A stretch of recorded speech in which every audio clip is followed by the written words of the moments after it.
Hi Year 12, I'm just going to go through the end of home burial and point out some of the techniques used by Frost. Keep in mind that we're focusing on discovery, so we won't be annotating every technique, just a few that are relevant. So make sure you have your highlighters ready so you can annotate along with me.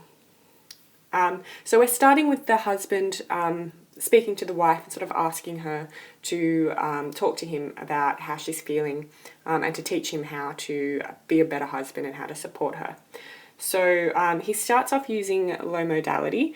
So he says, I might be taught, I should suppose.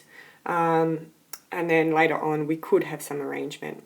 So there you can see he's using low modality to show his uncertainty about discovery, that he's not sure if he can be taught, he's not sure if he can learn, he's not sure if he can grow. We also have him using a generalization. So as you know, Frost likes to respond to discoveries by having the personas make a generalization about the world based on their discovery. So generalization is quite an important technique. So when he says, though I don't like such things twixt those that love, two that don't love can't live together without them, but two that do can't live together with them. So it's a generalization which reveals a previous discovery. This is not a new discovery, this is something that he has felt before. So it's not challenging his beliefs, it's affirming his beliefs. So he's saying that rules and conditions between two people that love each other actually help to destroy the relationship. Rather than fix it. When we're looking at the next part of the poem, we see that he uses a conditional. He says, tell me about it if it's something human. So the word if there is the conditional, and it shows that there are limits to what he can discover. He only wants to discover something if it's human. He's not interested in discovering it if it is something alien, which obviously is a metaphor for the fact that they're two different types of people. And so to him, it's not human, her reaction. To him, her reaction is completely bizarre and alien to him. Yeah, the conditional there shows that he's not able to discover clearly. We have him using terms here that emphasize the differences between them, which indicates the two different types of people who do discover and people who don't. Okay.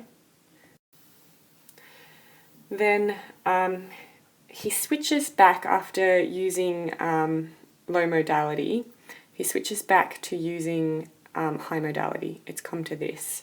It's a very definite tone, and that definite tone is matched by the fact that he shifts in his repetition of this phrase. So he has said this before, a man can't speak of his own child that's dead.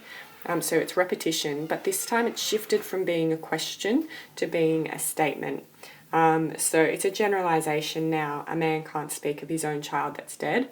So again, as we know, Frost uses generalization to mark discovery. So the fact that this generalization is now a statement shows that he has discovered it. He has affirmed his original belief that a man is not allowed to experience the same grief as a woman. And he's generalized from what he's learnt. So then we have the wife replying. And we return to the motif of seeing. So if you remember at the beginning of the poem when we were annotating it, we were talking about the fact that seeing is used symbolically about the ability to discover. And once we had the husband speak, and we've had the husband's focus, he shifts away from using the motif of seeing because he doesn't have that ability. He actually lacks the ability to discover. So he doesn't use the motif of seeing. But the wife uses it quite strongly because she does have the ability to discover. Moving on. So I'm just going to stick in this section, I'm just going to stick to the seeing motif and we'll just kind of move on from there. So again, the emphasis is on her discovery here, that he contains his emotional response. So in this section, the discovery is that he doesn't feel emotions the way that she does. He responds to that with repetition. So repetition of laugh and then repetition of cursed. So the repetition here creates a sense of bleak despair, which is a result of her discovery. So her discovery has been communicated to him, and his reaction to that is despair, which shows that the discovery is a negative one, has a negative consequence. We then have the quoted speech from the wife. 3 foggy mornings and 1 rainy day will rot the best birch fence a man can build. So it's the reported speech of the husband, which is metaphorical, looking at the idea of their cohesion together and their relationship together rotting as a result of rainy weather or bad experiences. So the whole that reported speech acts as a metaphor for the whole poem, and the discovery of the poem itself, that their relationship is over, it's rotted, it's been destroyed. So then we're still on the wife, talking about her discovery. So in this case, she's making a generalisation now based on her discovery of her husband's inability to feel her pain. So she makes the generalisation, from the time when one is sick to death, one is alone and dies more alone. So this generalisation leads her to a universal conclusion as a result of her discovery about the nature of grief and the nature of friendship. So it's very similar to the end of Mending Wall, where they realise that they're alone, and that there is no social cohesion and no sort of deep communication between the persona and the farmer. Same thing, the wife has realised that she is alone and her husband won't be there for her and is unable to support her. She's not really blaming him for this, she's sort of saying that that's human nature and that no person can travel with you when you're in despair and when you're upset. Okay.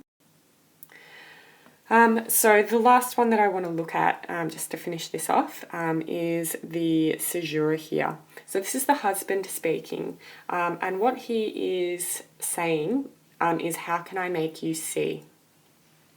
No, sorry, it's not the husband speaking, it is the wife speaking, but she's saying to the husband, how can I make you see? But the word see has been cut off by the punctuation there, the dash, which symbolises his lack of ability to make this discovery. She can't make him see, he doesn't have the ability to see.